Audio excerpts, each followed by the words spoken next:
జై గురుదేవ్. ఓం శ్రీ సాయిరామ్. అనంత ప్రేమ స్వరూపులారా, నిన్న మీరు గురు సందేశంలో సామాజిక సేవలు అనే అంశాన్ని గురించి తెలుసుకున్నారు. ఈరోజు కుటుంబ బాధ్యత అనే అంశాన్ని గురించి తెలుసుకోబోతున్నారు. వాస్తవానికి నేను అందించేటటువంటి గురు సందేశాలు ఏ విధంగా కొనసాగుతున్నాయో మీరు ఒకసారి పరిశీలించండి, గమనించండి. ముందు మూలాధార చక్రంతో ప్రారంభించాను, శారీరక మట్టంతో ప్రారంభించాను, అన్నమయ కోశంతో ప్రారంభించాను. తర్వాత ప్రాణమయ కోశం, తర్వాత మనోమయ కోశం, తర్వాత విజ్ఞానమయ కోశం, ఆ తర్వాత ఆనందమయ కోశానికి వచ్చాను. శారీరక మట్టం, ఇంద్రియ మట్టం, మానసిక మట్టం, బుద్ధి మట్టం, హృదయ మట్టం. హృదయ మట్టాన్ని గురించి మీకు తెలియజేసిన తర్వాత మొట్టమొదట ఆర్థిక సేవలు అనే అంశాన్ని అందించాను. తర్వాత భౌతిక సేవలు, తర్వాత వైద్య సేవలు, తర్వాత ఆరోగ్య సేవలు, ఆ తర్వాత సామాజిక సేవలు. అయితే వీటన్నిటిని గురించి మీరు తెలుసుకుంటున్నప్పుడు ప్రస్తుత ప్రపంచం మొత్తం సమూలంగా బలహీనపడటానికి మూల కారణం ఏమిటి అనే అంశాన్ని గురించి మీకు తప్పనిసరిగా అవగాహన కలగాలి. సామాజిక బాధ్యతను స్వీకరించటమే భగవంతుడి యొక్క లక్షణం.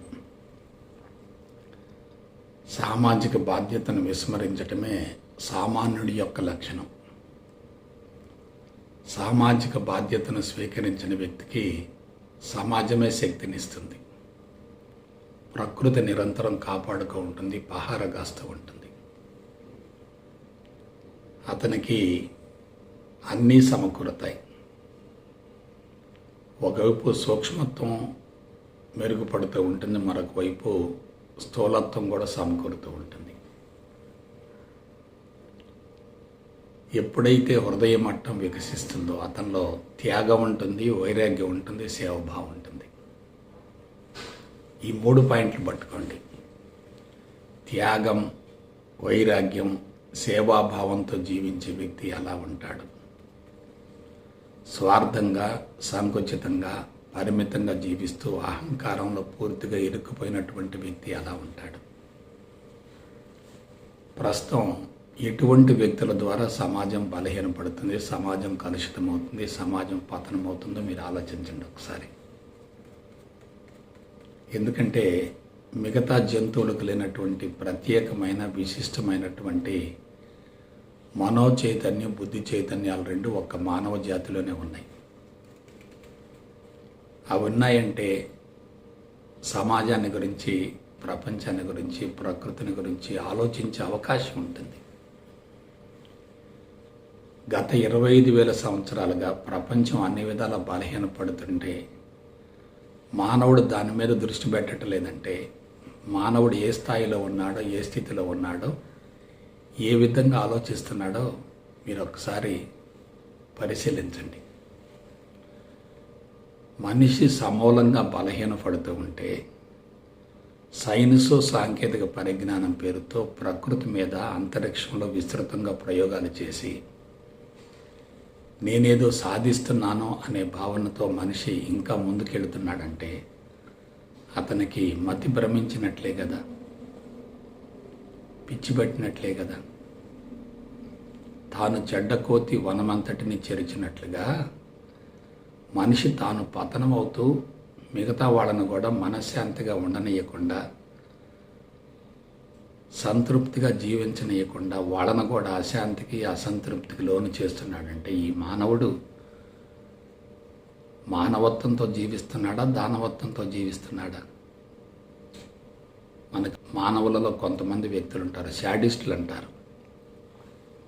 ఈ శాడిస్టులు ఎలా ఉంటారు? వాళ్ళు సమాజంలో జరిగేటటువంటి వికృతమైనటువంటి చేష్టలను చూసి ఆనందపడుతూ ఉంటారు, పరవశిస్తూ ఉంటారు, వికటాట్టహాసం చేస్తూ ఉంటారు. ఇవాళ సమాజంలో జరిగేటటువంటి ఘోరాలకి, నేరాలకి మూల కారణం ఏ జంతువు కాదు, ఏ వృక్షం కాదు, ఏ పంచభూతం కూడా కాదు. దానికి పూర్తి బాధ్యత మానవుడిది.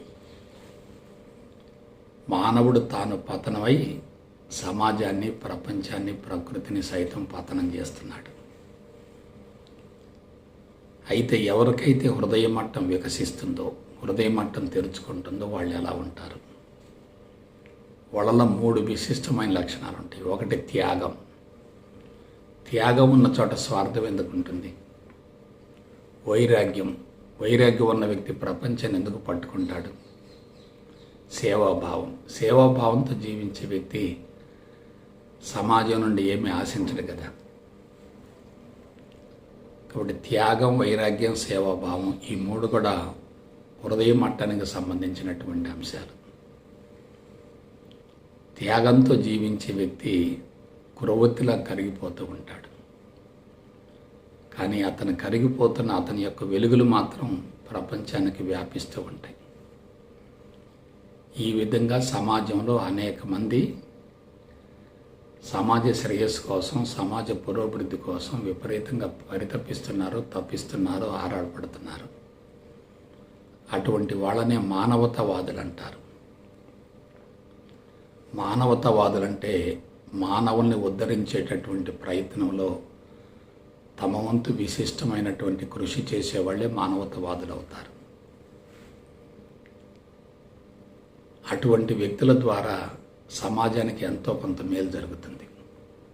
మరొక విశేషం ఏంటంటే, సమాజానికి ఎంతో కొంత మేలు జరిగేటటువంటి విషయం వాస్తవమే, కానీ అంతకంటే కొన్ని రెట్లు తమకు మేలు చేసుకుంటారు. తమ జీవితం అన్ని విధాలా ఉన్నతంగా రాణిస్తుంది. జీవితం ఉన్నతంగా ఉన్నప్పుడు,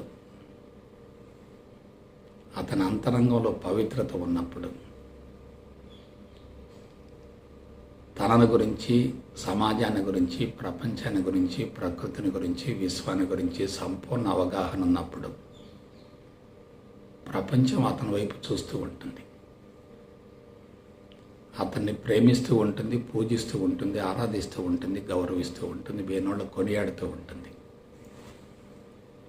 అటువంటి వ్యక్తికి ఆరోగ్యాన్ని గురించి ఆలోచించవలసిన అవసరం ఏముంటుంది? ఆయువుని గురించి పరితపించవలసినటువంటి అవసరం ఏముంటుంది? అశాంతి ఎందుకు ఉంటుంది? అసంతృప్తి ఎందుకు ఉంటుంది? ఆలోచించండి. కాబట్టి భగవంతుడు తెలివి, మేధ, సంపత్తి ఇచ్చింది దుర్వినియోగపరచుకోవటం కోసం కాదు, సద్వినియోగపరచుకోగలగాలి. తన తెలివిని, మేధా సంపత్తిని సద్వినియోగపరచుకుంటే అది తనకు ఉపయోగపడుతుంది, సమాజానికి ఉపయోగపడుతుంది. అది దుర్వినియోగపరచుకుంటే తనకి శాపం అవుతుంది, సమాజానికి పాపం అవుతుంది. కాబట్టి మన అంతరంగంలో ఏది ఉంటే అదే జరుగుతుంది. అంతరంగంలో ఉత్తమ సంస్కారాలు ఉంటే వాళ్ళకి తప్పనిసరిగా హృదయ మట్టం వికసించినట్లే, హృదయ స్పందన ఉన్నట్లే. హృదయ స్పందనతో జీవించే వారే సామాజిక బాధ్యతను స్వీకరించగలుగుతారు. హృదయ మట్టం మూసుకొని ఉన్నటువంటి వాళ్ళు సామాజిక బాధ్యతను స్వీకరించరు. ఒకవేళ స్వీకరించినా దాన్ని కూడా స్వార్థ ప్రయోజనాలకు ఉపయోగించుకుంటారు తప్ప ప్రతిఫలాన్ని ఆశించకుండా సేవలు చేసే ప్రసక్తి లేదు. కాబట్టి సామాజిక సేవల్లో పాల్గొంటూ సాధన చేస్తే ఎలా ఉంటుంది? సామాజిక సేవలను పూర్తిగా విస్మరించి సాధన కొనసాగిస్తే ఎలా ఉంటుంది? అసలు సాధన అంటే ఏమిటి? సామాజిక బాధ్యతను స్వీకరించడమే సాధన కదా. సమాజాన్ని పూర్తిగా విస్మరించి అది అస్తవ్యస్తంగా ఉన్నప్పుడు, అయోమయంగా ఉన్నప్పుడు, గందరగోళంగా ఉన్నప్పుడు సాధనల పేరుతో గదుల్లో కూర్చుంటే కలిగేటటువంటి ప్రయోజనం ఏమిటి? బాధ్యతను స్వీకరించిన వ్యక్తికి శక్తి పెరుగుతుంది, కానీ బాధ్యతను విస్మరించిన వ్యక్తికి శక్తి ఎలా పెరుగుతుంది? అందువల్ల సమాజంలోకి ప్రవేశించాలి అనే భావన ఎప్పుడు కలుగుతుందంటే హృదయ మట్టం వికసిస్తేనే కలుగుతుంది. హృదయ స్పందన ఉంటేనే కలుగుతుంది. సామాజిక బాధ్యత ఉంటేనే కలుగుతుంది. త్యాగం ఉంటే, వైరాగ్యం ఉంటే, సేవభావం ఉంటేనే అటువంటి ప్రేరణ కలుగుతుంది. నిస్వార్థ సేవలు అందించే వ్యక్తిని ప్రపంచం నిరంతరం కాపాడుకుంటూ ఉంటుంది. స్వార్థంగా జీవించేటటువంటి వ్యక్తిని ప్రపంచం తప్పనిసరిగా తిరస్కరిస్తుంది, వ్యతిరేకిస్తుంది. కాబట్టి సేవ చేయటం ముఖ్యం కాదు, సేవ వెనుక స్థితి చాలా ముఖ్యం. ఆర్థిక సేవలు, భౌతిక సేవలు, వైద్య సేవలు, ఆరోగ్య సేవలు పెద్ద ప్రధానం కానే కాదు. సామాజిక సేవలు చాలా కీలకమైనవి. సామాజిక సేవలు చాలా కీలకమైనవి. సమాజాన్ని గురించి పరితపించే వ్యక్తికి, ఆరాటపడే వ్యక్తికి అంతరంగం నుండి అనేక రకాల పథకాలు, ప్రణాళికలు ఉధృతంగా వస్తూ ఉంటాయి. ఆర్థిక వనరులు కూడా చేకూరుతూ ఉంటాయి. అతనికి కొరత అనేది ఉండదు. శక్తి విపరీతంగా పెరుగుతుంది, మనోబలం పెరుగుతుంది. మనోబలం ఉన్న వ్యక్తి ప్రపంచంలో ఏవైనా సాధించగలుగుతాడు. మనోబలం లేని వ్యక్తి సమూలంగా పతనం అవుతాడు. కాబట్టి అన్ని రకాల సమస్యలకు మూల కారణం ఏంటంటే మనోబలం లేకపోవటమే. మనోబలం ఉన్నటువంటి వ్యక్తి సమస్యలను సునాయాసంగా అధిగమించగలుగుతాడు. మనోబలం లేనటువంటి వ్యక్తి సమస్యలకు పూర్తిగా డీలా పడిపోతాడు. అతని జీవితం అన్ని విధాల పతనం అవుతుంది. కాబట్టి సమస్య ఎక్కడుంది? ప్రపంచంలో లేదు, మన అంతరంగంలోనే ఉంది. అంతరంగం కలుషితంగా ఉన్నప్పుడు మనోబలం తక్కువగా ఉంటుంది. అంతరంగం స్వచ్ఛంగా, పవిత్రంగా ఉన్నప్పుడు అపారమైనటువంటి మనోబలం ఉంటుంది. మనోబలం మేరు పర్వతంలాగుంటే సమస్య చిన్న మొక్క అవుతుంది. మనోబలం మొక్క మాదిరిగా ఉంటే సమస్య మేరు పర్వతం అవుతుంది. అప్పుడే మనిషి మరణాన్ని కోరుకుంటూ ఉంటాడు, చనిపోదాం అనుకుంటూ ఉంటాడు. మరణం కూడా ఆకస్మికంగా వచ్చేది కాదు. మనోబలం తగ్గటమే మరణానికి మూలహేతు అవుతుంది. మనోబలం ఉన్న వ్యక్తికి ధైర్యము, విశ్వాసము రెండు ఉంటాయి కాబట్టి మరణాన్ని కోరుకోడు. నా ద్వారా సమాజానికి ఏదో జరుగుతుందనేటటువంటి భావన బలీయంగా ఉంటే అతనికి అపారమైనటువంటి మనోబలం ఉంటుంది కాబట్టి మరణాన్ని కూడా వాయిదా వేసుకోగలుగుతాడు. కాబట్టి ఆయుష్ పెరగటం, తగ్గటం అనేది మన చేతుల్లో ఉంది. ప్రకృతి సూత్రం ఏమిటంటే సమాజం నుండి నాకేమిటి అని ఆలోచించే వ్యక్తికి మనోబలం తక్కువగా ఉంటుంది, ఫలితంగా ఆయుష్ తగ్గిపోతుంది. నా నుండి ప్రపంచానికి ఏమిటి అనే భావన బలీయంగా ఉందనుకోండి, అప్పుడు ఆయుష్ పెరుగుతుంది. ఎందువల్ల? మనోబలం పెరుగుతుంది కాబట్టి ఆయుష్ కూడా పెరుగుతుంది. మనోబలం ఉందంటే ధైర్యం, విశ్వాసం రెండు ఉన్నట్లే కదా. ధైర్యం, విశ్వాసం రెండు ఉంటే శరీరం ఎలా ఉంటుంది? అనుమానం, భయము, పిరిగితనము, సంకోచము, ఉద్రేకము, ఆవేశం ఎక్కువగా ఉంటే శరీరం ఎలా ఉంటుంది? ఆలోచించండి. కాబట్టి సామాజిక సేవలు చాలా కీలకమైనవి. అటువంటి సేవల్లో పాల్గొనేటటువంటి వ్యక్తులు తప్పనిసరిగా ప్రకృతిచే రక్షించబడతారు. చాలామంది జీవితంలో కొంత భాగం ఆర్థిక వనరులు సేకరించుకోవటంలో పూర్తిగా నిమగ్నమవుతారు. ఆర్థిక సేవలు సమకూరుతాయి, కానీ అవసరానికి మించి ఆర్థిక సంపద సమకూరుతుంది. కానీ అదే సమయంలో చెడు కర్మఫలం ద్వారా భయంకరమైన జబ్బులు వస్తాయి. జీవితకాలం తగ్గిపోతుంది, ఆరోగ్యం క్షీణిస్తుంది, అశాంతి పెరుగుతుంది, అసంతృప్తి పెరుగుతుంది, బలవంతంగా జీవితాన్ని ముగించవలసి వస్తుంది. మందుల వల్ల ఆరోగ్యం రాదు, మందుల వల్ల ఆయుష్ పెరగదు. మనోబలం వల్ల ఆరోగ్యం పెరుగుతుంది, ఆయుష్ పెరుగుతుంది. దీనికి బెస్ట్ ఎగ్జాంపుల్ రాక్ఫెల్లర్. అతను డబ్బు సంపాదించడం జీవిత లక్ష్యంగా గొప్పలు సంపాదించాడు, కొన్ని వేల కోట్లు సంపాదించాడు. డబ్బు సంపాదిస్తేనే సమాజంలో గుర్తింపు వస్తుందనేటటువంటి భావంతో జీవితంలో ప్రతి క్షణాన్ని సంపాదన కోసమే కేటాయించాడు. 56వ సంవత్సరం వచ్చేసరికి భయంకరమైన క్యాన్సర్ వస్తుంది. అప్పుడు ఆలోచించాడు, ఇంత సంపదను సమకూర్చుకున్నాను కదా, దీన్ని అంతా ఏం చేయాలని చెప్పి ఆలోచించి హాస్పిటల్లో బెడ్ మీదనే కూర్చొని తీవ్రంగా ఆలోచించి తన సంపదను మొత్తాన్ని సామాజిక సేవల కోసం వినియోగించాడు. తర్వాత ఎటువంటి మెడిసిన్స్ వాడకుండానే అర్ధ శతాబ్ద కాలం జీవించాడు. 50 సంవత్సరాలు జీవించాడు. 56వ సంవత్సరం చనిపోవలసినటువంటి వ్యక్తి 100 సంవత్సరాలకు పైగా జీవించాడు. How is it possible? డాక్టర్లు ట్రీట్మెంట్ ఇస్తారు కానీ రోగి యొక్క ఆయుష్ను పెంచలేరు కదా. అందువల్ల డాక్టర్ల ట్రీట్మెంట్ అనేది రాంగ్ ట్రీట్మెంట్. వాడు బాడీకి ట్రీట్మెంట్ ఇస్తున్నారు కానీ అంతరంగ స్థితిని మార్చడం లేదు కదా. రాక్ఫెల్లర్కి ఏమైంది?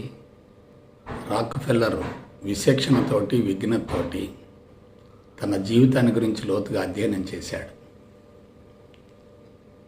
నేను సమాజం నుండి చాలా పొందాను, కానీ సమాజానికి ఏమీ ఇవ్వలేదు.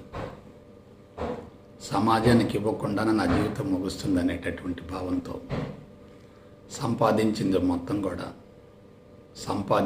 మొత్తం కూడా సమాజానికి అందించాలనే తపనతోటి ఆరాటంతో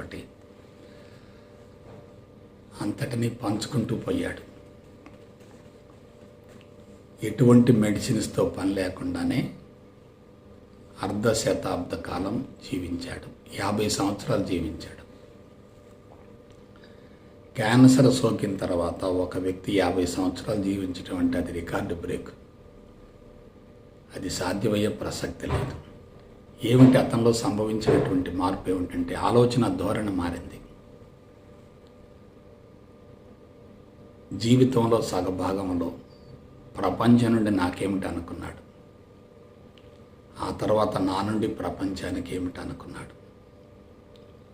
ప్రపంచం నుండి నాకేమిటి అనుకున్నంతకాలం అతని ఆయుష్ కుదించుకుపోతూ వస్తుంది. ఆరోగ్యం క్షీణించింది. నా నుండి ప్రపంచానికి ఏమిటి అని భావించడం మొదలుపెట్టిన మరుక్షణమే ఆయుష్ పెరిగింది, ఆరోగ్యం సంక్రమించింది, ప్రశాంతత చేకూరింది, సంతృప్తి చేకూరింది, పూర్ణ జీవితాన్ని గడపగలిగాడు. ఇంతకంటే మనకు రుజువులు ఏం కావాలి, ఆధారాలు ఏం కావాలి? చరిత్రలో ఆయన పుట్టిన తేదీ ఉంది, మరణించిన తేదీ ఉంది కూడా. మీరు గమనించండి, ఒకసారి పరిశీలించండి. ఆలోచన విధానంలో మార్పు వచ్చినప్పుడు అంతరంగ స్థితి మారుతుంది. ఆలోచన విధానం స్వార్థంగా సంకుచితంగా ఉన్నప్పుడు అంతరంగ స్థితి మారదు కదా. అంతరంగ స్థితి మారకపోతే ఆ వ్యక్తిని ప్రకృతి ఎక్కువ కాలం బ్రతకనివ్వదు కదా. కాబట్టి సామాజిక సేవలు అనేవి చాలా కీలకమైనవి. సమాజానికి మన వంతు విశిష్టమైన సేవలను అందించగలిగితే సమాజం నుంచే మనకి ఆయుష్, ఆరోగ్యం 2 వస్తాయి. అవి 2 ఉంటే మనశ్శాంతి ఉంటుంది, అవి 3 ఉంటే సంతృప్తి ఉంటుంది, ఆ 4 ఉంటే తప్పనిసరిగా ఆనందం ఉంటుంది. కాబట్టి ఆనందం కోసం కఠోరంగా సాధన చేయాల్సిన అవసరం లేదు. ఆలోచన విధానం మార్చుకుంటే చాలు. ఆలోచన విధానం మారకుండా హృదయ మట్టం మూసుకొని ఉండి హృదయ స్పందన లేకుండా కఠోరంగా సాధన చేస్తే కలిగేటటువంటి ప్రయోజనం ఏమిటో మీరంతా ఆలోచించుకోండి. అటువంటి సాధన ఎంత ప్రమాదకరమో మీరు ఆలోచించండి. మోక్షం మోక్షం మోక్షం అంటున్నారు. ఎవరిస్తారు మోక్షం? అంతరంగం కలుషితంగా ఉన్నప్పుడు మోక్షం అనేది సాధ్యం కాదు కదా. అంతరంగం శుద్ధి అయితే అదే మోక్షం కదా. కాబట్టి సాధన ద్వారా మోక్షం రాదు. హృదయ మట్టం వికసించినందువల్ల మోక్షం వస్తుంది. హృదయ స్పందన వల్ల మోక్షం వస్తుంది. సామాజిక బాధ్యతను స్వీకరిస్తే మోక్షం వస్తుంది. సమాజానికి మన వంతు విశిష్టమైన సేవలను అందించగలిగితే మోక్షం వస్తుంది. అది జీవిత పరమార్థం అంటే. అందుకు మనం వ్యక్తిగతంగా మార్పు రావాలి. కుటుంబాన్ని సమూలంగా ఉన్నత మార్గం వైపుకు మళ్లించగలగాలి. అందుకే ఈరోజు కీలకమైనటువంటి అంశాన్ని మీకు అందించాలనుకుంటున్నాను. అదేమిటంటే కుటుంబ బాధ్యత. భారతదేశంలో కుటుంబ వ్యవస్థ చాలా పటిష్టంగా ఉంది. అది సమాజానికి ఆదర్శవంతమైంది. కుటుంబ వ్యవస్థలో కీలక పాత్ర పోషించేది వివాహ వ్యవస్థ. సమాజంలో కీలక పాత్ర పోషించేది కుటుంబ వ్యవస్థ. కుటుంబం ప్రశాంతంగా ఉంటే దాని ప్రభావంతో సమాజంలో కూడా ప్రశాంతత నెలకొంటుంది. కుటుంబం అస్తవ్యస్తంగా ఉంటే సమాజం కూడా అదే తరహాలో ఉంటుంది. భారతదేశపు వివాహ వ్యవస్థ, కుటుంబ వ్యవస్థ ప్రపంచానికి ఆదర్శవంతమైంది.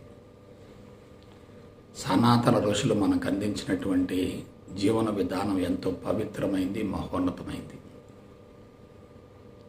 దాని ద్వారా ముందు వ్యక్తిలో మార్పు రావాలి, తర్వాత కుటుంబంలో మార్పు రావాలి. ఇంట గెలిచి రచ్చ గెలవండి అంటారు.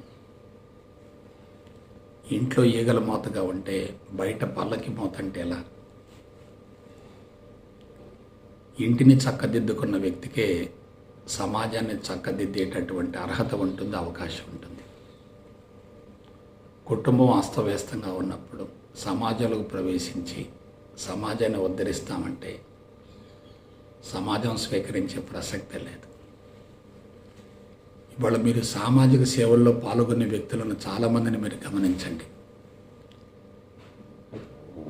ఎక్కువ మంది కుటుంబంలో వైఫల్యం చెంది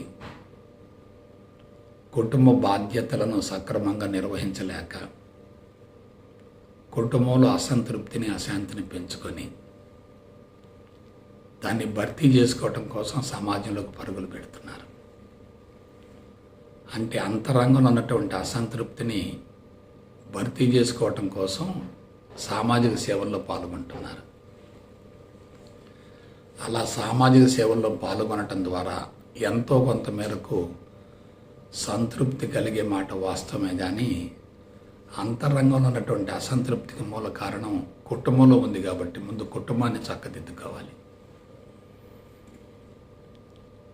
కాబట్టి కుటుంబంలో వైఫల్యం చెంది సమాజంలోకి ప్రవేశించిన అక్కడ కూడా అటువంటి వైఫల్యమే వెంటాడుతూ ఉంటుంది. ఇవాళ ఆధ్యాత్మిక మార్గంలోకి ప్రవేశించే వాళ్ళని మీరు ఎక్కువ మందిని గమనించండి. కుటుంబాలలో విభేదాలు ఎక్కువగా ఉండి కుటుంబంలో ఎమడలేక కుటుంబ సభ్యుల్ని ఉన్నత మార్గం వైపుకు మళ్లించలేక పర్సనాలిటీ బలహీనంగా ఉండి సమస్యలను పరిష్కరించుకోలేక కుటుంబ సభ్యులతో ప్రేమగా, ఆప్యాయంగా, అనురాగంగా జీవించలేక బయట ప్రపంచాన్ని గురించి ఆలోచిస్తున్నారు. వ్యక్తిగా ముందు నువ్వు మారాలి, కుటుంబాన్ని చక్కదిద్దుకోవాలి, ఆ తర్వాత సమాజాన్ని గురించి ఆలోచించాలి. నీ పర్సనాలిటీ బలహీనంగా ఉంది కాబట్టి కుటుంబంలో వైఫల్యం చెందావు. నీ పర్సనాలిటీ ఉన్నతంగా ఉంటే కుటుంబంలో విజయవంతం అవుతావు. సమాజంలోకి వెళ్ళినా సరే కుటుంబ సభ్యుల యొక్క ప్రోత్సాహం ఉంటుంది, అక్కడ కూడా నిన్ను విజయం వరిస్తుంది. కుటుంబంలో విభేదాలు పెంచుకొని కుటుంబాన్ని చక్కదిద్దుకోలేక సమస్యలను పెంచుకొని కుటుంబంలో గౌరవ ప్రతిష్టలు కోల్పోయి సమాజంలోకి వెళితే సమాజం కూడా అదే తరహాలో ఉంటుంది కదా. సమాజంలో కూడా అదే తరహా జీవన విధానం కొనసాగుతుంది కదా. అయితే మీరు నేను ఆలోచించవలసినటువంటి కీలకమైనటువంటి అంశం ఏంటంటే కుటుంబ సమస్యలకు మూల కారణం బయట ఉందా, లోపల ఉందా? కుటుంబాన్ని సమర్థవంతంగా నడపలేకపోవటం అనేది కుటుంబంలో ఉన్న లోపమా, అంతరంగంలో ఉన్నటువంటి లోపమా? సమస్యలు ఉత్పన్నం కావటానికి మూల కారణం కుటుంబంలో ఉందా, అంతరంగంలో ఉందా? దీని గురించి ఆలోచించగలిగితే సమూల శాశ్వత పరిష్కారం లభిస్తుంది. ఎప్పుడైతే అంతరంగం కలుషితంగా ఉంటుందో ఆలోచన విధానం అస్తవ్యస్తంగా ఉంటుంది. ఆలోచన విధానం అస్తవ్యస్తంగా ఉన్నప్పుడు తీసుకునేటటువంటి నిర్ణయాలు ప్రమాదకరంగా ఉంటాయి. ఒక తప్పుడు నిర్ణయం తీసుకుంటే కుటుంబం కుప్పగొలిపోతుంది. నిర్ణయం తీసుకోవటానికి కొన్ని నిమిషాలు పడుతుంది. ఆ నిర్ణయంలో పొరపాటు ఉంటే దాని ప్రభావంతో దశాబ్దాల తరబడి కుటుంబం సమూలంగా దెబ్బతింటుంది. జీవితం ఎలా ఉండాలంటే సమత్వంలో, సమతుల్యంలో, సాత్వికతలో ఉండాలి. బ్యాలెన్స్ కోల్పోతే, సమత్వాన్ని కోల్పోతే, సమతుల్యతను కోల్పోతే, ఒక్కసారి గాడి తప్పిందంటే దాన్ని తిరిగి మరలా సరిచేయటం అనేది ఈ జన్మకు సాధ్యం కాదు. రైలు పట్టాలు తప్పిందంటే మరలా పట్టాల మీద రైలుని ఉంచటం అనేది ఎంతో శ్రమించవలసి ఉంటుంది, శ్రమతో కూడి ఉంటుంది. ఒక తప్పుడు నిర్ణయం తీసుకుంటే ఆ నిర్ణయం ప్రభావంతో కుటుంబం మొత్తం కొప్పుకొలిపోతుంది. ఆ తప్పుడు నిర్ణయం వల్ల కుటుంబ సభ్యుల మధ్య గౌరవ ప్రతిష్టలను కోల్పోయి కుటుంబంలో ఇమ్మడలేక వాళ్ళతో విభేదిస్తూ వాళ్ళు చిన్న చూపు చూడటం వల్ల దాన్ని భరించలేక సమాజంలోకి వెళుతూ ఉంటారు. కాబట్టి ఎప్పుడైతే కుటుంబ సభ్యులతో విపరీతంగా విభేదాలు వస్తుంటాయో అక్కడ ఇమడలేకపోతారు. అందుకే బయట ప్రపంచంలోకి పరిగెత్తుతూ ఉంటారు. మీరు ఆధ్యాత్మిక మార్గంలోకి ప్రవేశించే వాళ్ళని కూడా గమనించండి. కుటుంబ సభ్యులు వ్యతిరేకిస్తున్నా సరే ఆధ్యాత్మికత పేరుతో పరుగులు తీస్తూ ఉంటారు. ఆధ్యాత్మిక మార్గంలోకి ప్రవేశించే వాళ్ళని మనం ఎంతో కొంత మేరకు ఆమోదించవచ్చు, కానీ ఆధ్యాత్మిక పిచ్చిలో ఉన్న వాళ్ళని మాత్రం ఆమోదించకూడదు. ఆధ్యాత్మికత కన్నా ఆధ్యాత్మిక పిచ్చి పెరుగుతుంది. సమత్వాన్ని, సమతుల్యాన్ని కోల్పోయి సమస్యల విశ్వవలయంలో చిక్కుకొని భయంకరమైనటువంటి రుగ్మతలకు లోనై ఆ రుగ్మత నివారణ కోసం ఆధ్యాత్మిక మార్గానికి వెళుతున్నారు. కానీ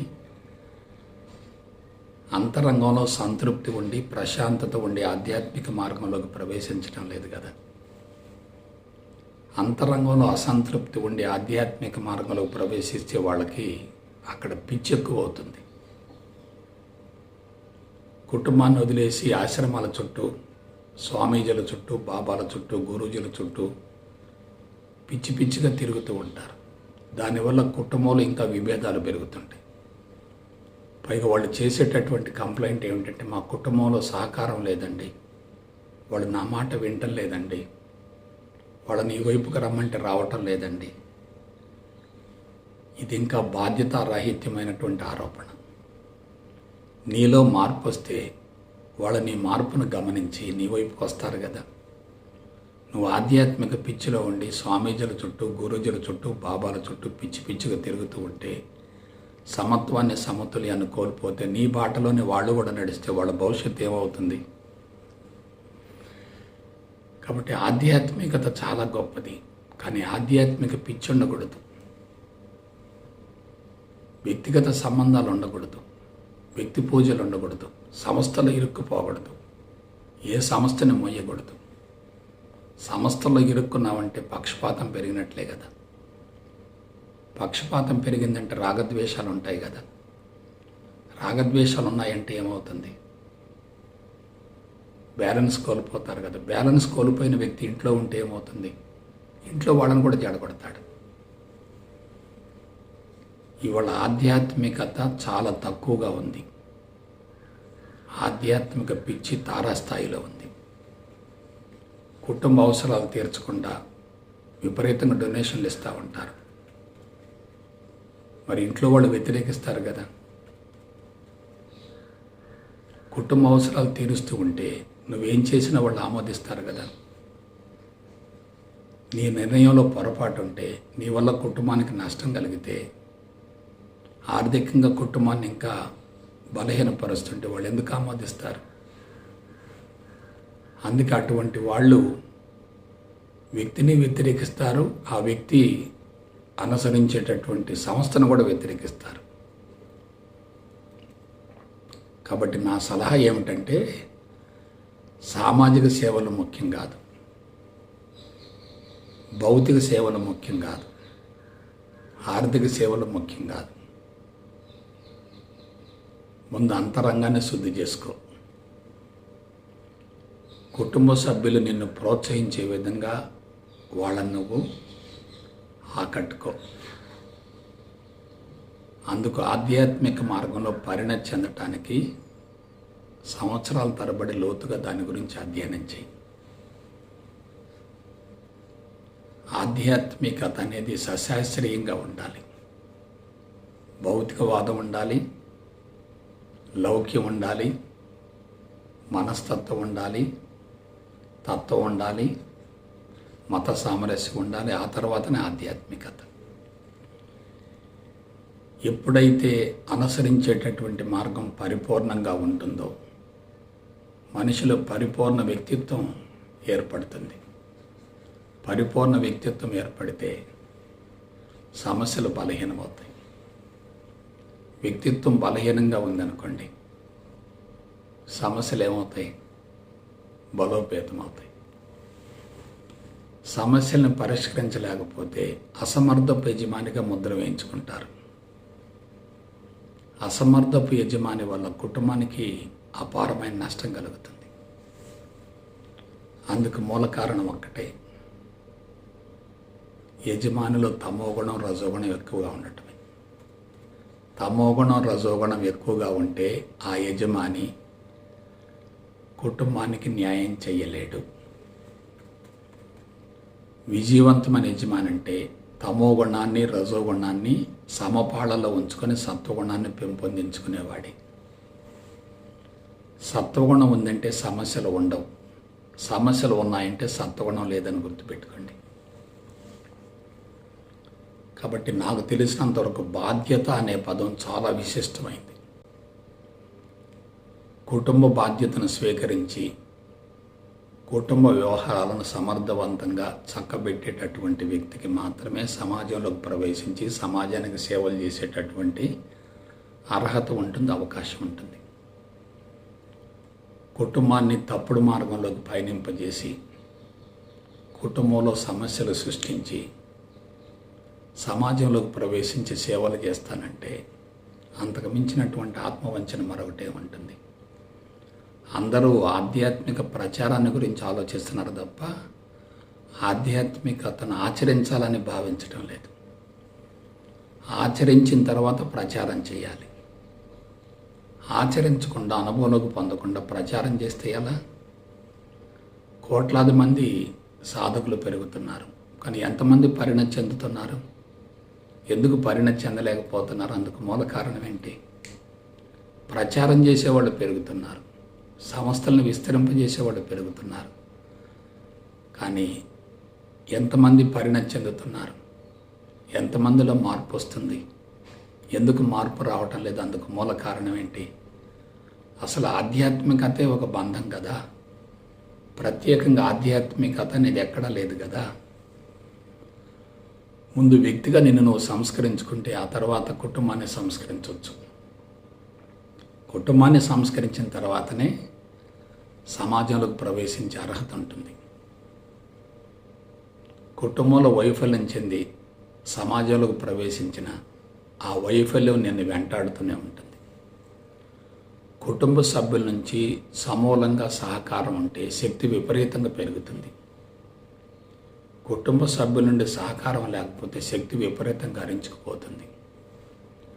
నీ కోసం కుటుంబ సభ్యులు ఎదురు చూస్తూ ఉండాలి. ఎప్పుడు ఇంటికి వస్తాడని చెప్పి పరితపిస్తూ ఆరాటపడుతూ ఉండాలి. ఎప్పుడు ఇంట్లో నుంచి బయటికి పోతాడని ఆలోచించే విధంగా ఉండకూడదు. కుటుంబ సభ్యులతో ఎక్కువసేపు గడపగలిగితే అదే యోగం అవుతుంది.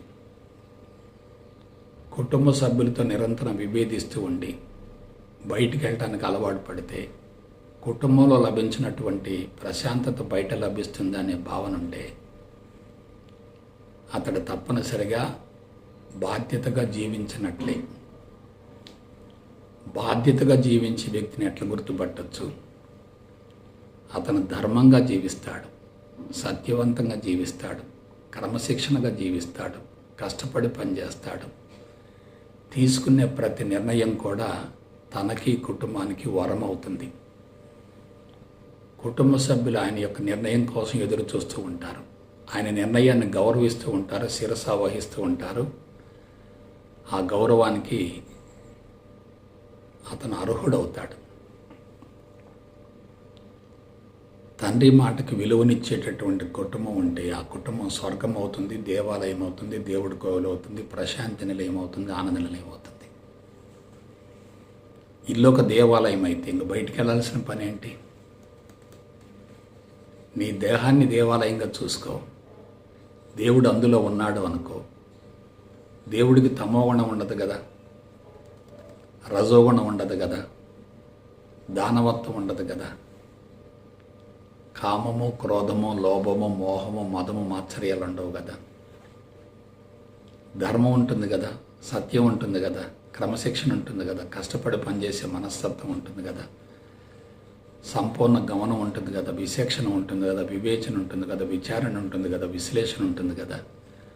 తీసుకునేటటువంటి నిర్ణయం వల్ల కుటుంబం ఉన్నతంగా ఎదుగుతుంది కదా. కాబట్టి ఆలోచించండి. కుటుంబాన్ని చక్కదిద్దుకోగలిగితే అంతరంగం సంతృప్తిగా, ప్రశాంతంగా ఉంటుంది. శరీరం ఆరోగ్యంగా ఉంటుంది, జీవితకాలం పొడిగించబడుతుంది.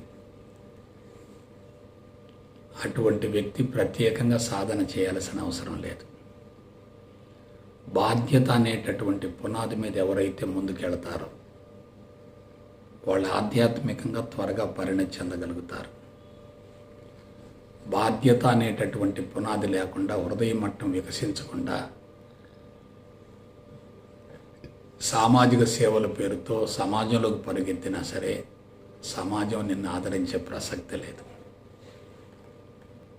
కొంతమంది బయట ఎక్కువ మంది ద్వారా గౌరవ ప్రతిష్టలు పొందుతూ ఉంటారు, కానీ కుటుంబంలో వైఫల్యం చెందుతారు. కుటుంబంలో వైఫల్యం చెందారంటే సమాజంలో పొందేటటువంటి గౌరవ ప్రతిష్టలు కూడా సరైనవి కావు. నీ గురించి లోతుగా తెలిసినటువంటి వ్యక్తులు కుటుంబ సభ్యులు. వాళ్ళకి నీ బలం తెలుసు, బలహీనతలు తెలుసు. బలహీనతలు ఎక్కువగా ఉంటే వాళ్ళు నిన్ను ఆదరించరు, గౌరవించరు. బలం ఎక్కువగా ఉంటే నిన్ను వదిలిపెట్టరు, దూరం చేసుకోరు.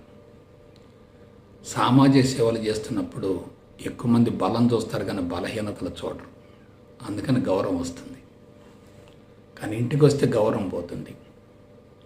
ఇంట్లో అశాంతిగా ఉంటే మనుషులు సమాజంలోకి వెళ్ళాలని పరితపిస్తూ ఉంటారు.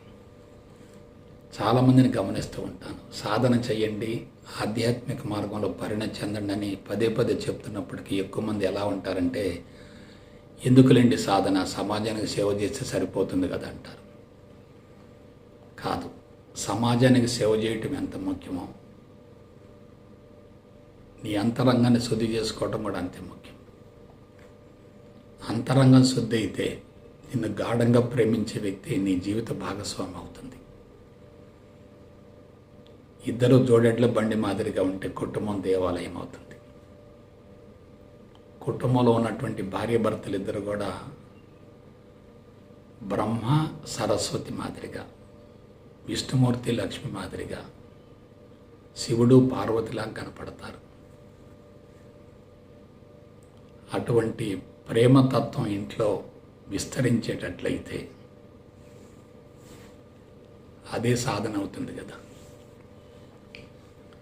కాబట్టి కుటుంబ సభ్యులు ప్రేమించటం లేదని ఆరోపణ చేయటం కాదు, కుటుంబ సభ్యుల ప్రేమను పొందేటటువంటి అర్హత ఉందా లేదా అనే దాని గురించి విచారణ చేసుకోవాలి, విశ్లేషించుకోవాలి. కుటుంబ సభ్యులు నిన్ను ప్రేమించలేకపోవటానికి లోపం బయట ఉందా, లోపల ఉందా ఆలోచించుకోవాలి. నీలో ధర్మం ఉంటే, సత్యం ఉంటే, క్రమశిక్షణ ఉంటే, కష్టపడి పనిచేసే మనస్తత్వం ఉంటే, సమత్వం సమతుల్యం ఉంటే, సాత్వికత ఉంటే, విశిక్షణ ఉంటే, వివేచన ఉంటే, విచారణ ఉంటే, విశ్లేషణ ఉంటే కుటుంబానికి నువ్వు వరం అవుతావు కదా. కాబట్టి ఆధ్యాత్మిక మార్గంలోకి ఎవరిని బలవంతంగా లాక్కూడదు. నీలో వచ్చినటువంటి మార్పును చూయించగలిగితే వాళ్ళే నీ మాటకు విలువనిస్తారు, గౌరవిస్తారు. నువ్వు అనుసరించిన పందాన్ని వాళ్ళు అనుసరిస్తారు. నువ్వు ఆధ్యాత్మిక మార్గంలో ప్రవేశించి ఆధ్యాత్మిక పిచ్చిలో పడి విపరీతంగా డొనేషన్లు ఇస్తూ కుటుంబాన్ని నష్టపరుస్తున్నావు అనుకోండి, వాళ్ళు ఎందుకు నిన్ను గౌరవిస్తారు? వాళ్ళ నీ కార్యక్రమాన్ని ఎందుకు ఆదరిస్తారు? లోపం వాళ్ళల్లో లేదే, నీలోనే ఉంది కదా.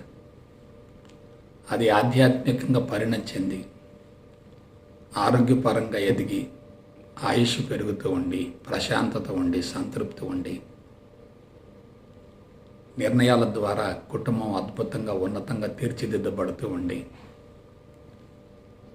సమాజాలకు ప్రవేశించి సమాజానికి నీ కుటుంబాన్ని చూయించగలిగితే ఇక ఎక్కువగా చెప్పవలసిన అవసరం ఏముంది?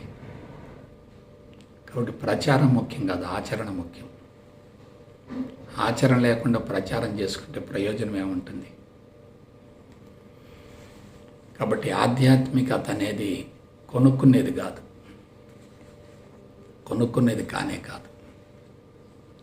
అంతరంగ శుద్ధికి సాంకేతిక పరమైనటువంటి విధానాన్ని అనుసరించగలగాలి.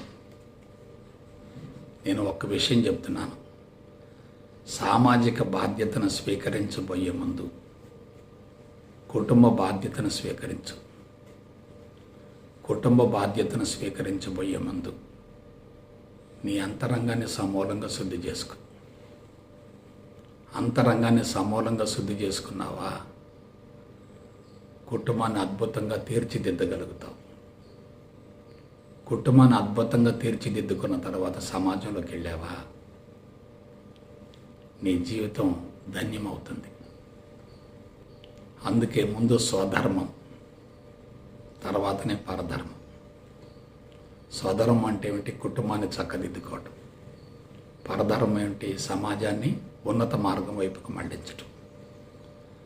స్వధర్మాన్ని విస్మరించి పరధర్మాన్ని ఆచరించడం సాధ్యం కాదు కదా. స్వధర్మాన్ని విస్మరించి పరధర్మం కోసం పరితపించడం అంటే అది అధర్మమే కదా. కాబట్టి ముందు కుటుంబం, తర్వాతనే సమాజం. కుటుంబ పోషణ కోసం సమాజాన్ని దోచుకోవద్దు. కుటుంబాన్ని అద్భుతంగా తీర్చిదిద్ది సమాజానికి కుటుంబాన్ని చూయించి సమాజానికి కూడా ఎటువంటి తరహా జీవన విధానం ఉండాలో నీ కుటుంబం ద్వారా తెలియజేస్తే చాలు. నువ్వు అనుసరించిందే బోధిస్తున్నప్పుడు అక్కడ ఎటువంటి ఘర్షణ ఉండదు. అనుసరించకుండా బోధిస్తున్నప్పుడే ఘర్షణ వైఖరి ఉంటుంది. బాధ్యతగా జీవించే వ్యక్తికి అతి సరళమైన సామాన్యమైన జీవితం ఉంటుంది. మహోన్నతమైనటువంటి సంకల్పం ఉంటుంది, ఆశయం ఉంటుంది, దృక్పథం ఉంటుంది. కాబట్టి కుటుంబ బాధ్యత అనే అంశం చాలా కీలకమైంది. ఇవాళ కుటుంబ వ్యవస్థ పూర్తిగా కుళ్ళిపోవటానికి మూల కారణం కుటుంబ సభ్యుల మధ్య సరైన అవగాహన లేకపోవటమే. ఆర్థికపరమైన అంశాలని ప్రధానంగా చేసుకుని కుటుంబాలను నడపాలి అనుకోవటమే. కుటుంబ సభ్యులను సుఖపెట్టాలి అనే భావంతో ఆర్థిక వనరుల సేకరణ కోసం అధర్మంగా జీవించటమే. అధర్మంగా జీవించే వ్యక్తిని కుటుంబ సభ్యులు గౌరవించరు. నైతిక విలువలైనటువంటి వ్యక్తిని కుటుంబ సభ్యులు ఆదరించరు. క్రమశిక్షణ లేనటువంటి వ్యక్తుల్ని కుటుంబం ప్రేమించదు. సుఖపడేటటువంటి తల్లిదండ్రుల్ని కుటుంబ సభ్యులు ప్రోత్సహించరు. వాళ్ళ పట్ల గౌరవభావం ఉండదు. తల్లిదండ్రులు కష్టపడుతూ ఉంటే పిల్లలకు కూడా అదే తరహా జీవన విధానం అలవడుతుంది కదా. ఇప్పుడు తల్లిదండ్రులు కష్టపెడుతూ పిల్లల్ని సుఖపెడుతున్నారు. అది చాలా ప్రమాదకరమైన ధోరణి. తల్లిదండ్రులు కష్టపడాలి, పిల్లల్ని కష్టపెట్టాలి. తాము లేకపోయినా పిల్లల జీవితాన్ని స్వతంత్రంగా కొనసాగించే విధంగా వాళ్ళని అద్భుతంగా శిల్పాల మాదిరిగా తీర్చిదిద్దగలగాలి. అది బాధ్యత అంటే. కాబట్టి చాలామంది కుటుంబ బాధ్యత అనగానే కుటుంబానికి అన్నీ సమకూర్చడం అనుకుంటారు. కాదు. భౌతికంగా కుటుంబానికి వసతులు సౌకర్యాలు కల్పించడం ఎంత ముఖ్యమో వాళ్ళ అంతరంగాన్ని సంస్కరించడం కూడా అంతే ముఖ్యం.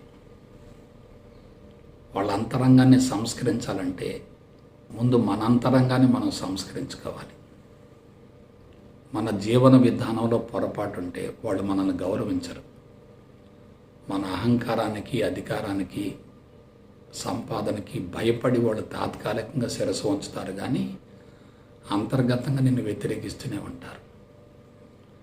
పైకి గౌరవిస్తూ, పైకి అంగీకరిస్తూ లోపల వ్యతిరేకతను పెంచుకున్న ఏదో ఒక దశలో వాళ్ళు స్వతంత్రంగా జీవించే స్థాయి వచ్చిన తర్వాత వాళ్ళు మిమ్మల్ని తప్పనిసరిగా వ్యతిరేకిస్తారు. వాళ్ళు గౌరవించాలంటే గౌరవాన్ని పొందేటటువంటి అర్హత ఉండాలి కదా. అందుకు డబ్బు సంపాదన ముఖ్యం కాదు, కమర్షియాలిటీ ముఖ్యం కాదు, స్పిరిచువాలిటీ చాలా ముఖ్యం. స్పిరిచువాలిటీలోకి ప్రవేశించడం పెద్ద విశేషం కాదు, స్పిరిచువాలిటీలో పరిణతి చెందగలగాలి. నువ్వు ఆరోగ్యంగా ఉంటే కుటుంబం మొత్తం ఆరోగ్యంగా ఉంటుంది. నువ్వు అసంతృప్తిగా ఉంటే కుటుంబం మొత్తం అసంతృప్తిగా ఉంటుంది. నువ్వు అశాంతిగా ఉంటే కుటుంబం మొత్తం అశాంతిగా ఉంటుంది. అశాంతిగా ఉండి, అసంతృప్తిగా ఉండి, జబ్బులతో బాధపడుతుంటే కుటుంబానికి ఎలా న్యాయం జరుగుతుంది? ఆలోచించండి. వాళ్ళు ఎంతకాలం నిన్ను భరిస్తారు? ₹1000 వైద్య ఖర్చులకి వినియోగిస్తూ ఉంటే వాళ్ళ భవిష్యత్తుని గురించి కూడా వాళ్ళకి ఆందోళనకరంగా ఉంటుంది కదా. కాబట్టి నీ జీవితం తెరిచిన పుస్తకం మాదిరిగా ఉండాలి. కుటుంబ సభ్యులకే నీ పట్ల గౌరవం ఏర్పడాలి. అందుకు తప్పనిసరిగా నువ్వేం చేయాలి? నీ అంతరంగాన్ని సమూలంగా శుద్ధి చేసుకోవాలి. అంతరంగాన్ని సమూలంగా శుద్ధి చేసుకునే వ్యక్తి కుటుంబంలో విజయవంతమై సామాజిక బాధ్యతను స్వీకరించే అర్హతను పొందుతాడు. సామాజిక బాధ్యతను స్వీకరించాలంటే కుటుంబ బాధ్యతలను సక్రమంగా నిర్వహించగలగాలి. ప్రేమ అనేది నీ నుండి కుటుంబానికి విస్తరించాలి, కుటుంబం నుండి సమాజానికి వ్యాపించాలి. ఎప్పుడైతే తనను తాను ప్రేమించుకుంటాడో కుటుంబాన్ని ప్రేమించేటటువంటి అర్హతను పొందుతాడు. కాబట్టి ప్రేమాత్మ స్వరూపులారా, కుటుంబ బాధ్యత అనే అంశం చాలా కీలకమైంది. జీవిత భాగస్వామితో చక్కని అవగాహన ఉంటే ఇద్దరు కూడా సమాన స్థాయిలో కష్టపడుతూ ఉంటే సంసారం అనేటటువంటి రథం సజావుగా ముందుకు సాగుతుంది. ఒకళ్ళు సుఖపడుతూ మరొకళ్ళు కష్టపడుతూ ఉంటే బండి బోల్తా పడుతుంది, బండి ముందుకు సాగదు. ఒకళ్ళు పాజిటివ్ థింకింగ్లో ఉండి మరొకళ్ళు నెగిటివ్ థింకింగ్లో ఉంటే ఇద్దరి మధ్య ఘర్షణ జరుగుతుంది. తమో రజోగుణాలు రెండు ఉన్నాయనుకోండి, ఇల్లు పూర్తిగా కురుక్షేత్ర సంగ్రామం అవుతుంది, రణరంగం అవుతుంది. అటువంటి స్థితిలోనే జబ్బులు పెరుగుతాయి. ఒకసారి జబ్బు ప్రవేశించిందంటే అశాంతి, అసంతృప్తి తారాస్థాయికి చేరతాయి. అటువంటి వ్యక్తులు జీవితాన్ని పూర్తిగా దుర్వినియోగపరుచుకుంటారు. కాబట్టి కుటుంబ బాధ్యత అనే అంశాన్ని ముందు సక్రమంగా నిర్వహించండి. అందుకు వ్యక్తిగా నువ్వు ఎలా ఉన్నావో లోతుగా విశ్లేషించుకోవాలి. కుటుంబాన్ని చక్కదిద్దగలిగితే ప్రపంచాన్ని జయించవచ్చు. కుటుంబ బాధ్యతలను విస్మరించి సమాజాన్ని ఉద్ధరిస్తానంటే అది సాధ్యమయ్యే ప్రసక్తి లేదు. అందుకే ఋషులు మనకు అందించినటువంటి ప్రధానమైనటువంటి సూక్తి ఏమిటంటే, ఉద్ధరేదాత్మనాత్మానం, నిన్ను నువ్వు ఉద్ధరించుకో. నిన్ను నువ్వు ఉద్ధరించుకున్న మరుక్షణమే కుటుంబాన్ని ఉద్ధరించే అర్హతను పొందుతావు. ఆ తర్వాత సమాజంలోకి ప్రవేశిస్తే సమాజం నీకు హారతలు ఇస్తుంది, నీరాజనం పడుతుంది. అంతకు మించిన అదృష్టం మరేముంటుంది?